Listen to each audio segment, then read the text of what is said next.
এইবার আসেন ওসমান হাদির মৃত্যু কি বার্তা দেয়।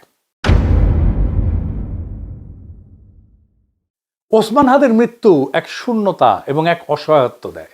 হাদির মৃত্যু সবাইকে বলে আমরা আমাদের কণ্ঠস্বর হারালাম।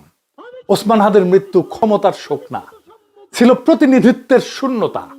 প্রশ্ন উঠছিল এখন কে কথা বলবে আমাদের হয়ে?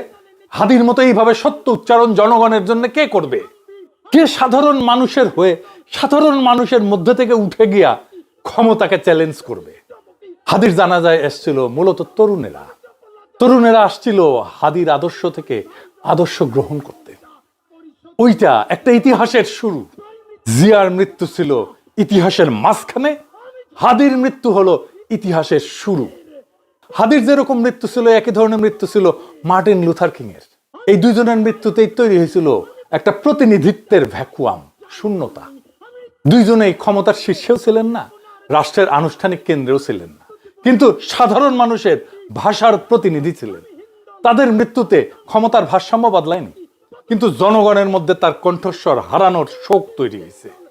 মানুষ প্রশ্ন করছে অসহায়ের মতো, উনি না থাকলে এই কথাগুলো কে বলবে? আজকে বলে না হাদির মৃত্যুতে কে আমাদের মতো হয়ে এইভাবে কথা বলবে? কে আমাদের জন্য এইভাবে কথা বলবে?